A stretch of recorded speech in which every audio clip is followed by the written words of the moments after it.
Hello everyone, welcome back to my YouTube channel. दोस्तों, इस video में हम लोग बात करने वाले हैं HTML एट्रीब्यूट्स के बारे में। जैसे कि आप सबको पता है कि हमारा ये HTML का कोर्स चल रहा है, जिसमें हमने अभी तक एलिमेंट्स को समझा है, ब्लॉक लेवल एलिमेंट क्या होता है, इनलाइन क्या होता है, इन सब चीज़ों को समझ रखा है। अब हम समझते हैं एट्रीब्यूट क्या होता है। तो देखो यहाँ पे क्या कह रहा है, attributes are use to provide additional information. क्या कह रहा है, एडिशनल इन्फॉर्मेशन और प्रॉपर्टीज टू HTML एलिमेंट। क्या होता है कि हम जो एट्रीब्यूट यूज़ करते हैं ताकि हम HTML एलिमेंट के बारे में एक्स्ट्रा इन्फॉर्मेशन या प्रॉपर्टीज़ को दे सके। ठीक है, समझ में आया। हम एट्रीब्यूट का यूज़ क्यों करते हैं, ताकि हम HTML एलिमेंट को एक्स्ट्रा इन्फॉर्मेशन दे कर बता सके। जैसे फॉर एग्जांपल मैंने बोला कि हम इमेज यूज़ कर रहे हैं, यहाँ सोर्स में हम इमेज का लिंक डालेंगे। ठीक है दोस्तों, यहाँ पे ऑल्ट एट्रीब्यूट दे के यहाँ पे अगर मैं बोलूँ कि ये मेरा फ़ोटो है, माई फ़ोटो, अगर सपोज करो, लेट्स सपोज कि इंटरनेट कनेक्टिविटी के वजह से हम या किसी भी रीज़न से हमारा इमेज अगर डाउनलोड नहीं हो रहा है, अगर हमारे वेब पेज पे शो नहीं हो रहा है, तो यही एट्रीब्यूट वहाँ पे शो कर देगा कि यहाँ पे किस चीज़ का फोटो लगा हुआ है। तो अब आपको समझ में आ गया कि एट्रीब्यूट होता क्या एक्चुअल में। ठीक है, अब हम समझते हैं कि attribute is specified in the opening tag of an HTML। Attribute कहाँ लिखोगे आप, नहीं समझ, इंग्लिश भैया हमें समझ में नहीं है, हिंदी में बता दो। तो एट्रीब्यूट हमेशा HTML के ओपनिंग टैग में ही लिखा जाता है। कैसे, जैसे मैंने बोला कि अगर मैं इनपुट दे रहा हूँ, ठीक है, इनपुट दे रहा हूँ, ये टेक्स्ट, ठीक है, इनपुट टेक्स्ट दे रहा हूँ और यहाँ पे कुछ भी लिखूंगा, जैसे कि इंटर योर नेम।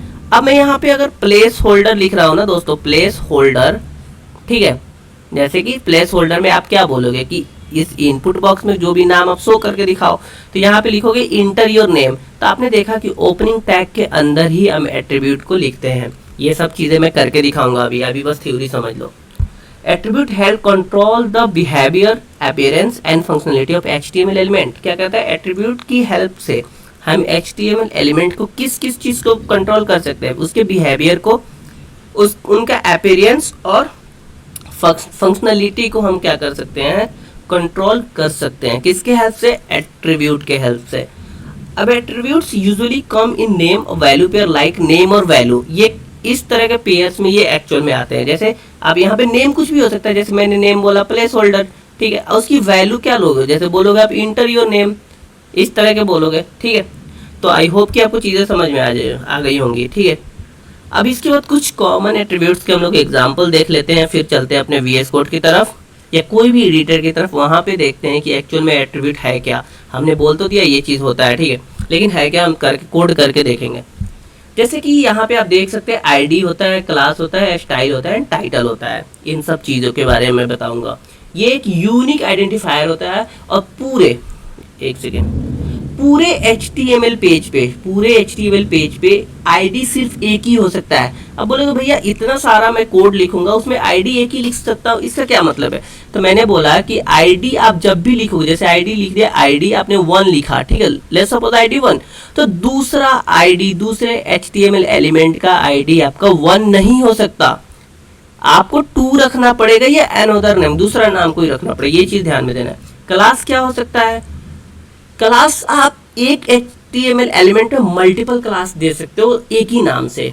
ठीक है, ये समझ में आया। स्टाइल्स क्या होगा, स्टाइल क्या होगा, define inline style CSS for an element. Style का हेल्प करके हम इनलाइन स्टाइलिंग करते हैं। ठीक है, ये भी मैं करके दिखाऊंगा आपको। टाइटल क्या होता है, additional information about an element typically displayed at tool पिट। अब कहने का क्या मतलब है, जब भी आप देखो यहाँ पे समझो, जब भी आप क्या करते हो, अपना वेब पेज खोलते हो, तो यहाँ पे कुछ टाइटल लिख के आता है। जैसे कि आप फिलहाल अभी जब सीख रहे हो तो यहाँ पे लिखते हो index.html, ठीक है, या आप लिखते हो कुछ भी लिखते हो, जैसे यहाँ पे सपोज करो होम लिख दिया आपने, टाइटल में होम लिख दिया, तो यहाँ पे आपको होम लिख के आएगा। ठीक है, अगर आप यहाँ इंडेक्स लिख दिया तो यहाँ इंडेक्स लिख के, ये सब चीज़ करके देखेंगे। तो यहाँ पे कुछ एलिमेंट्स आपको दे रखा है, किसका एट्रीब्यूट, फॉर्म का एलिमेंट है। ठीक है, तो जब हम फॉर्म पढ़ेंगे तो उसको भी बहुत अच्छे से देखेंगे, लेकिन फिलहाल आप इस चीज़ को देख लो कि क्या होता है, इसको करके देखते हैं। चलिए, तो बिना किसी देरी किए हम चलते हैं अपने VS कोड की तरफ। ठीक है, तो कोई भी एक फोल्डर बना लो, ठीक है, कोई भी एक फोल्डर बना लेना है आपको। और उस फोल्डर के अंदर एक चैप्टर चाहो तो लिख लो या अलग से एक एडिशनल फोल्डर बना लो। मैं इसमें क्या करता हूँ, एट्रीब्यूट के नाम से फोल्डर बना लेता हूँ, ठीक है, एट्रीब्यूट्स के नाम से एक फोल्डर बना लेता हूँ। इसको क्या करता हूँ दोस्तों, VS कोड में ओपन कर लेता हूँ, ठीक है, ओपन विथ VS कोड। यहाँ तक कोई डाउट नहीं होना चाहिए। नॉइज आ रहा होगा उसके लिए उसको इग्नोर करना, क्योंकि बाहर बारिश हो रही है, ठीक है। अब आप सबको पता है जैसे हमारा VS कोड खुल के आता है तो हम सबसे पहले क्या करते हैं, यहाँ अपना एक फाइल बनाते हैं। फाइल कुछ भी नाम से बना सकते हैं, जैसे मैं बोला demo.html। HTML एक्सटेंशन लिखना बहुत ज़रूरी है, इसके बिना आप HTML के कोड नहीं लिख पाओगे, ठीक है। एक्सटेंशन लिखना मतलब जान लो कि आपको अगर खाना खाना है ना, तो खाना खाना क्या मतलब कि अगर आपको कुछ भी चीज़ों को बनाना है या खाने के लिए, तो सबसे पहले आपको वो चीज़ की अवेलेबिलिटी होनी चाहिए ना, कि वो चीज़ अवेलेबल होना चाहिए आपके पास, तभी तो उस चीज़ को खा सकते हो या बना सकते हो, कुछ भी कर सकते हो। तो उसी तरह HTML आपका एक्सटेंशन है, इसको यूज़ करोगे तभी आप HTML के कोड को लिख सकते हो, ठीक है। तो यहाँ पे आप एक ने फाइल बना लिया। अब आप सबको पता है कि हम इमेज से बॉयलर प्लेट कोड को जनरेट कर लेते हैं। कैसे करते हैं मैंने हर वीडियो में बताया, इसमें भी बता रहा हूँ। शिफ्ट और 1 को एक साथ प्रेस करो, आपका यहाँ पे इमेज का साइन आएगा, इस पे इंटर क्लिक कर दो। देखो बना बना HTML कोड आपको मिल गया। अब ये टाइटल मैंने बोला ये भी हमारा एक एट्रीब्यूट है, तो टाइटल में मैं क्या लिख देता हूँ, एट्रीब्यूट लिख देता हूँ, ठीक है, ठीक है, एट्रीब्यूट। ओके, समझ में आ गया, एट्रीब्यूट हमने लिख दिया, समझ में आ गया, ठीक है। अब ये कहाँ दिखेगा भैया टाइटल में हमें, तो चलो ओपन विथ लाइव सर्वर कर लो। जैसे आप ओपन विथ लाइव सर्वर करोगे तो आप देख सकते हो यहाँ पे, बिल्कुल यहाँ पे देखो, ये जो मेरा कर्सर है यहाँ पे एट्रीब्यूट जो टाइटल में आपने दिया था वही शो हो रहा है। अब समझ में आ गया, ठीक है, अब क्लियर हुआ, ठीक है। अब हम चलते हैं अपने कोड लिखते हैं और एट्रीब्यूट को समझ लेते हैं। सबसे पहले मैं यहाँ पे अगर हेडिंग टैग लिखूँ H1, ठीक है, मैं बताऊंगा हेडिंग के बारे में भी नेक्स्ट लेक्चर में पढ़ेंगे। जैसे मैं बोलता हूँ welcome to my YouTube channel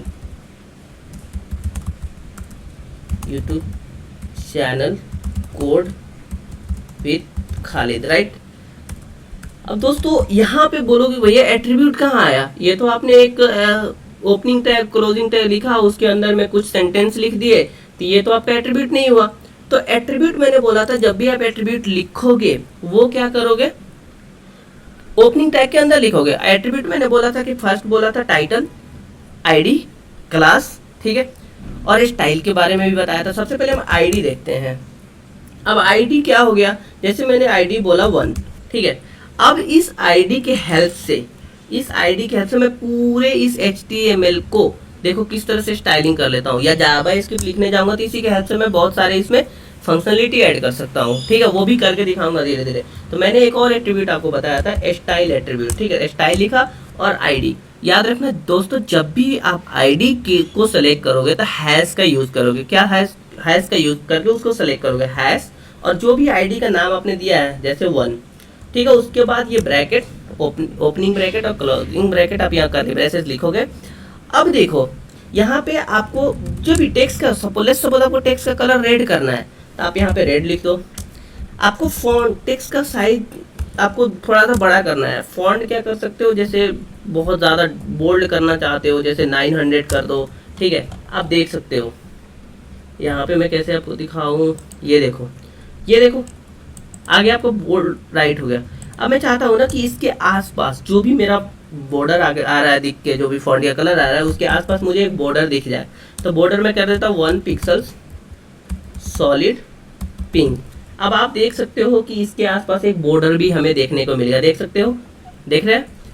अब दोस्तों तो ये चीज़ क्या है, हमारा आईडी एक एट्रीब्यूट है। अब उसी तरह मैं दूसरा बता दूं, जैसे मैंने एक पैराग्राफ लिया, मैं सब अभी हेडिंग, अभी टैग के बारे में मैंने आपको नहीं बताया, ठीक है। अभी नेक्स्ट इसके बाद से जो हमारा लेक्चर आएगा ना वो सारे टैग आएंगे और उसके बाद हम लोग कोड लिखना शुरू करेंगे बहुत अच्छे से, अभी थ्योरी चल रहा है। अब मैंने बोला कि लोरेम एक रैंडम टेक्स्ट जनरेट करके हमें दे देता है। इसको कर लेता हूँ मैं, क्या कर लेता हूँ, फॉर्मेट कर लेता हूँ इसको, ठीक है दोस्तों। अब देखो इसकी आईडी मैं क्या देता हूँ, क्लास देता हूँ मैं यहाँ पे लिख लेता हूँ पैराग्राफ, ग्राफ, ठीक है। अब इस पैराग्राफ को मैं कुछ स्टाइलिंग देना चाहता हूँ, ये मेरा एट्रीब्यूट है, एडिशनल इन्फॉर्मेशन है हमारा, तो मैंने क्लास यूज़ किया। तो दोस्तों मैं जब भी क्लास यूज़ करूँगा मैं डॉट का यूज़ करूँगा, ठीक है, वी ब्रैकेट। मैं इसका बैकग्राउंड कलर कुछ देना चाहता हूँ, लेट्स सपोज बैकग्राउंड कलर मैं देता हूँ आपका एक्वा मैरीन। आप देख सकते हो इस पैराग्राफ का जो भी हमारा बैकग्राउंड है एक्वा मैरीन हो गया, ठीक है। तो ये हमारा एट्रीब्यूट होगा। अब कुछ एट्रीब्यूट मैंने आपको ये बताया था कि फॉर्म के लिए एट्रीब्यूट होता है, जैसे कि आप यहाँ पे फॉर्म लिखो, ठीक है, फॉर्म लिख दिया, ओके। अभी एक्शन पे मत जाओ, एक्शन क्या है, मैंने बोला इनपुट, इनपुट, ओके। आप देखना, अब हम चलते हैं अपने पीपीटी की तरफ और देखते हैं कि हमने फॉर्म एट्रीब्यूट में क्या क्या चीज़ हमने देखा है। फॉर्म एट्रीब्यूट में क्या, पहला नाम आ जाएगा, टाइप आएगा, उसकी वैल्यू आएगी। अब देखो उसके बाद प्लेस होल्डर, जब मैं फॉर्म पढ़ाऊंगा तो आपको और अच्छे से क्लियर हो जाएगा।